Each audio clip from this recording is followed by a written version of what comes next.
Hi, it's yesterday at 12 o'clock. Welcome here. Guess who watched a new movie?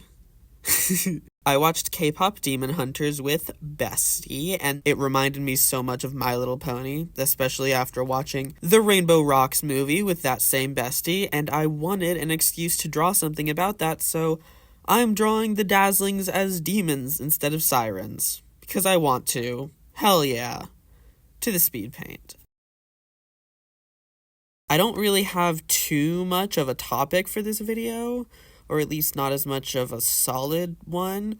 Mostly I just wanted to talk about what it means to have like a successful character design, because obviously the characters from K-pop Demon Hunters, released in 2025, has very, very different goals for characters in mind than the characters from My Little Pony Equestria Girls 2 Rainbow Rocks, which came out in 2013.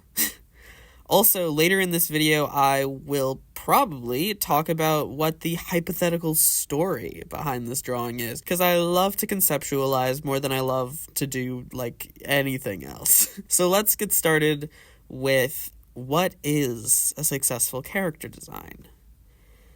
Now, this is a hard question because art is famously subjective. If your answer is a design that's pretty, there's problems there because what is pretty? What does that mean to you? Does that differ from another person? You don't need me to tell you that. To me, specifically, a successful character design is one that conveys the story of the character. That's why character comes first in the word character design. I mean, not really, but you know what I mean. I'm a character-first kind of person. I'm a writer. And there are times when a character's personality will come after their design. I think a good example is Princess Peach. She sort of existed as a grateful sprite for a long time before ever getting her own gentle, girly, princessy personality. And I love her personality, but I also love her character design. I think it shows off who she is, at least up to a certain point. Now, keeping with this example for a little bit more, if we were to look at Princess Peach and know nothing about her, what could we assume? We got princess. That's easy. She is almost the archetypal princess with, beautiful crown, accessories, pink poofy dress. We can also assume that she's a very feminine person. Her gloves and her parasol make her seem very gentle, even if, her hair is a bit spiky, which doesn't exactly show that gentleness, gentility, whatever that word is. The problem is, arguably, the main part of Peach's story is that she is the Princess Toadstool, the ruler of the Mushroom Kingdom. Toad looks like a mushroom. Goombas look like mushrooms. Why is Princess Toadstool completely divorced from mushrooms in any way? Even in subtle ways, there's just nothing there. That I would call a character design flaw. Maybe a C, but it definitely covers her personality relatively well, but story is also important. So now you can see where I get my criteria. So let's talk about my personal opinion of the K-pop Demon Hunters character design. Huntrix. I love these goddamn designs. They're so good. From the silhouettes with the hair, very anime inspired, to the street style influences on the fashion, especially at the beginning of the movie, Huntrix is so iconic. I love in their, what I'm calling default design, all the yellow. It stands out, it's a statement, it contrasts with Mira's pink, Zoe's teal, and of course Rumi's complementary purple. It's eye-catching and it works perfectly for what these characters are supposed to be. They're celebrities, they're stylized, and they have to be as eye-catching and perfect as possible for literally the sake of the planet. The more mass market appeal they have, the more fans, the safer the world is. Which brings me to the outfits they spend a wide portion of the movie in, their golden outfits. These are stunning.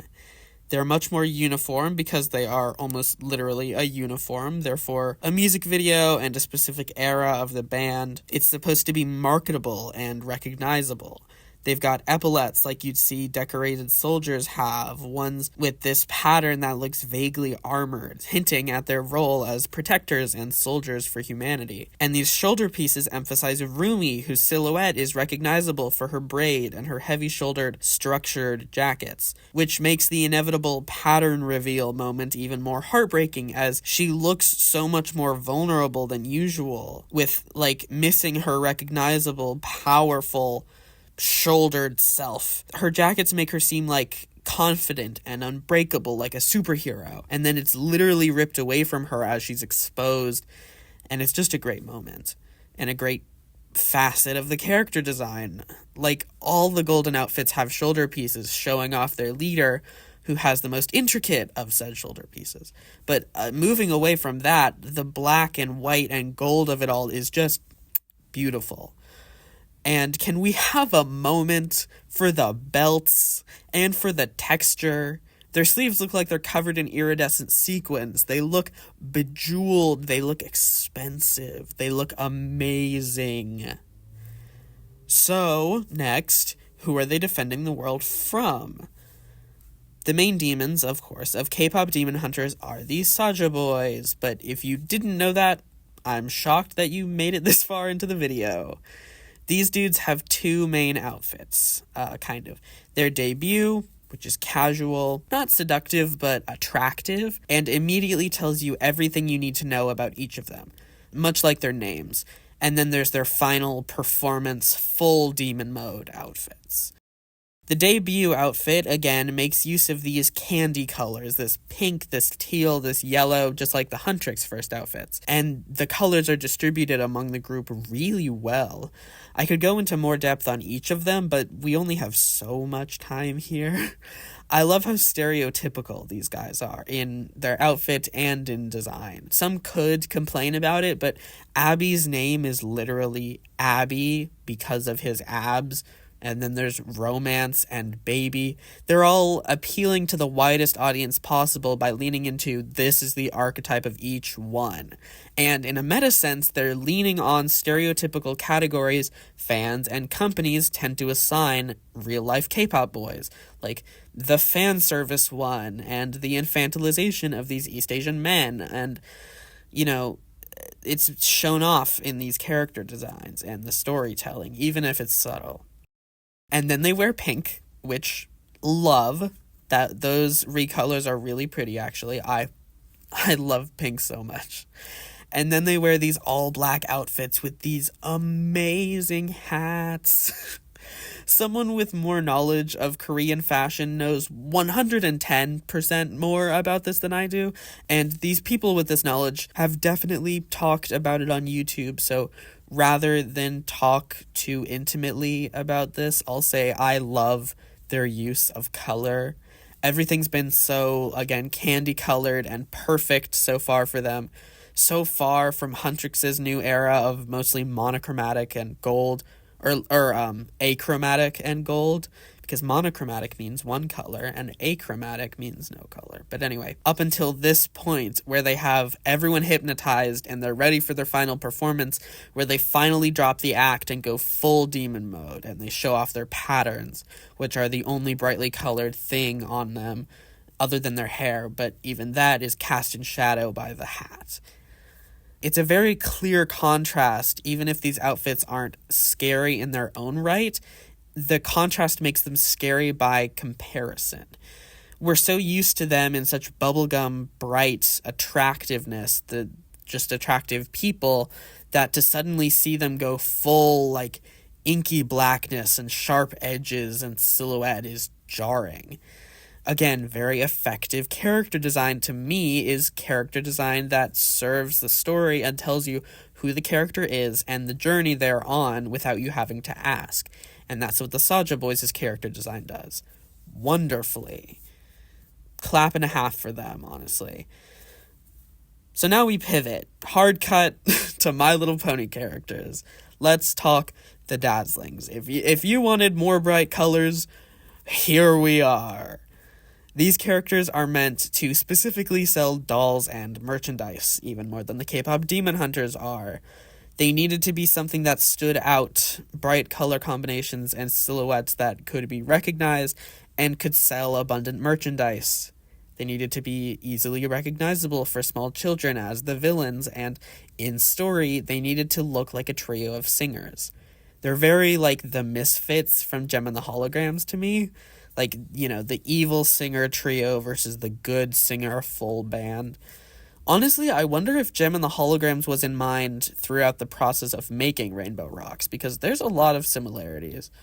But anyway, the point is, the Dazzlings are quite literally sirens. They don't even, they have names, but their names are just types of music. They are monsters of song. They feed by singing and spreading discord, disharmony, and hypnosis to get their way. From the jump, character design-wise, they fit right in the world of Equestria girls. They're bright, kid-friendly, and still have hints of dark accent colors and hints of sharpness throughout, like the spikes sprinkled in their designs, especially on Adagio. Their main designs are very effective. Like I said, they fit into the world, they look interesting, eye-catching, and they're more punk than anything yet we've seen in the series, which immediately connects them to rebellion and music. They've got distinct color schemes of complementaries, classic, and of course, they've got their necklaces, which are the most important elements on them. They're shown off with this sudden pop of red. And I do wish those necklaces were more emphasized in the designs, but I will take it. The red is sufficient. Then, later, when they have everyone hypnotized, they put on their final performance and go into their more powerful, darker outfits. Like another group I know. And these outfits are... okay, I don't like them.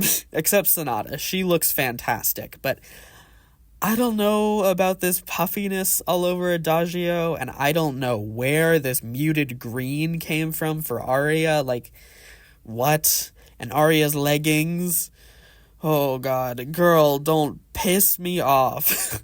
But the glitter and Adagio's headpiece and the cohesion of all of their, not Aria's, but all of the rest of their outfits and the shoes, mwah. I love them. I love it. It's not as fashionable or eye-catching as the Saucer Boys, especially in contrast to their old outfits in the darkness. Again, except Sonata, which, can you tell which one I think is designed the best? But here we get to, how do you go about combining them? The Dazzlings and the Saucer Boys. Well, you start by choosing your ratio. For me, it was about 70-30, with their designs being 70% Saucer Boys, because this is the Dazzlings as the Saucer Boys, and 30% Dazzlings, seen especially in their hair and in Sonata's design. I leaned into the dark purple seen throughout and the corset tops with Sonata and Aria, and kept a pretty classic Saucer Boys outfit on Adagio, but I added so many spikes. I love the spikes on her hat. It makes her silhouette so clean and distinct, which is actually something I think I did well for all three of them. And for Adagio specifically, the spikes reminded me of the sun, and Aria already had stars all over, so I leaned further into that sun stars thing by giving Sonata a bunch of moon accents and vibes. There's the symbol of a crescent, or like the shape language of crescents, all over her character design if you look for it. And I also gave them each specific character-specific accents on their like low-hanging tassels. For Adagio, I gave her 2 sharp diamonds. Sonata, though you can't really see it at the end, has 2 beads that look like music notes. And of course, Aria has her silver stars. I also moved around the placement of their red gems, keeping the choker for Adagio and giving Sonata a necklace. And Aria has this interesting like pigtail connector thing. I don't know. I think it looks cool. It's giving blue diamond. I enjoy it. And I love how witchy the 3 of them turned out. What do you think? Oh yeah, and the story. The 2 movies have a lot of similarities from the jump. It starts with, obviously, the good guys are hanging out, they're already a band, they're there's already a band competition coming up, and then suddenly the evil group shows up and starts winning, eventually hypnotizing the audience for their own good, which is obviously gain and food, until one dramatic climax song where the good guys change their outfits and save the day, fighting off the villains who have also changed into darker outfits.